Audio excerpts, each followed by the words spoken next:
Assalamualaikum warahmatullahi wabarakatuh. Perkenalkan nama saya Desi Alfilia Kuniawati dengan NIM 192231008 dari Gizi 5A. Di sini saya akan mempresentasikan hasil dari literatur review artikel dengan judul penggunaan metode dietary history.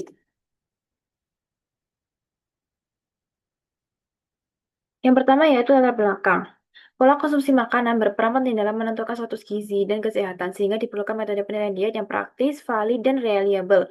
Beberapa metode yang umum digunakan yaitu 24-hour food recall, food weighing, estimated food record, food frequency questionnaire, semi-quantitative food frequency questionnaire, dan dietary history. Metode dietary history pertama kali diperkenalkan oleh Burke pada tahun 1947 dan digunakan untuk menggali informasi retrospektif mengenai jenis, frekuensi, serta cara penyajian makanan yang dikonsumsi dalam jangka waktu tertentu.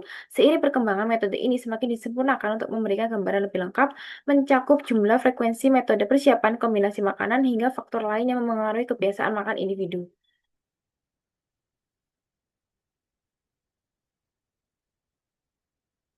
Selanjutnya itu pengertian. Dietary history merupakan metode pengumpulan data asupan makanan jangka panjang yang dapat dilakukan melalui wawancara atau kuesioner, baik tertulis maupun digital. Metode ini menghasilkan data kualitatif maupun kuantitatif dan digunakan dalam praktik klinis maupun penelitian epidemiologi. Prinsipnya yaitu menggali riwayat makan secara retrospektif dalam periode 6 bulan hingga setahun, mencakup pola makan, jenis, frekuensi, tata cara pengolahan makanan yang biasa dikonsumsi individu.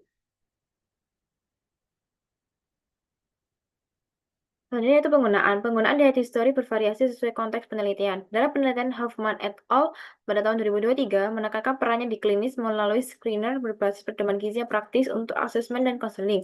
Pada penelitian Ono et al. Tahun 2024, menggunakan Brief Type Self-Administered Diet History Questionnaire atau BDHQ dan Meal-Based Diet History Questionnaire atau MDHQ pada orang dewasa Jepang dengan hasil BDHQ valid untuk kualitas diet populasi, sedangkan MDHQ kurang akurat pada penilaian per waktu makan. Sedangkan pada penelitian Nasution dan Karim tahun 2024 menerapkannya pada anak Indonesia dengan fokus pada diversitas pangan, menemukan hubungan signifikan dengan stunting. Perbedaan ini menunjukkan fleksibilitas diet history, di mana pada klinis menuntut instrumen standar, epidemiologi butuh validasi kualitas diet, sedangkan gizi masyarakat lebih menekankan kesederhanaan dan relevansi lapangan. Tentunya itu kelebihan dan kekurangan. Untuk kelebihan, fleksibel dan praktis digunakan, mampu menggambarkan pola makan jangka panjang, BDHQ valid untuk menilai kualitas diet, dan kuesioner sederhana efektif diterapkan di lapangan. Sedangkan kekurangannya, masih rawan terjadi recall bias, data kuantitatif terbatas, validitas dan reliabilitas bervariasi antar populasi.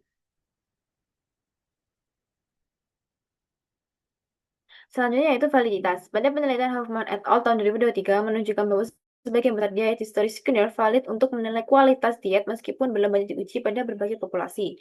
Sedangkan pada penelitian Ono et al. Tahun 2024 menemukan bahwa BDHQ memiliki validitas cukup baik dengan korelasi sedang hingga kuat terhadap diet record. Sementara MDHQ menunjukkan validitas moderat namun cenderung memberikan estimasi lebih tinggi dari catatan aktual. Sementara itu, dalam penelitian Nasution dan Karim tahun 2024 menegaskan validitas dietary history melalui diversitas pangan sebagai prediktor signifikan stunting, meski variabel lain kurang bermakna. Selanjutnya yaitu reliabilitas. Pada penelitian Hoffman et al. Tahun 2023, reliabilitas instrumen masih terbatas dan memerlukan pengujian lebih lanjut.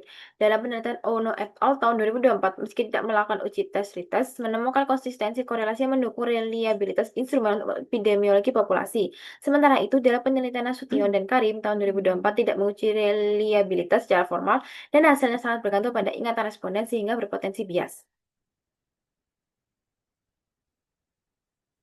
Selanjutnya itu kesimpulan metode dietary historik fleksibel dan dapat disesuaikan dengan tujuan penelitian. Hoffman et al. Tahun 2023 menekankan penggunaannya di klinis melalui screener berbasis pedoman gizi. Penelitian Ono et al. Tahun 2024 membuktikan validitas BDHQ dan MDHQ dalam epidemiologi. Sedangkan penelitian Nasution dan Karim tahun 2024 menerapkannya pada gizi masyarakat anak Indonesia. Secara umum, metode ini bermanfaat untuk menilai kebiasaan makan jangka panjang, meski memiliki keterbatasan seperti recall bias dan variasi validitas, sehingga pemilihan instrumen yang tepat menjadi kunci.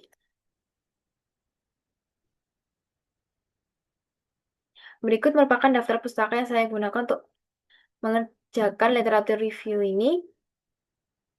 Sekian presentasi dari saya. Terima kasih. Wassalamualaikum warahmatullahi wabarakatuh.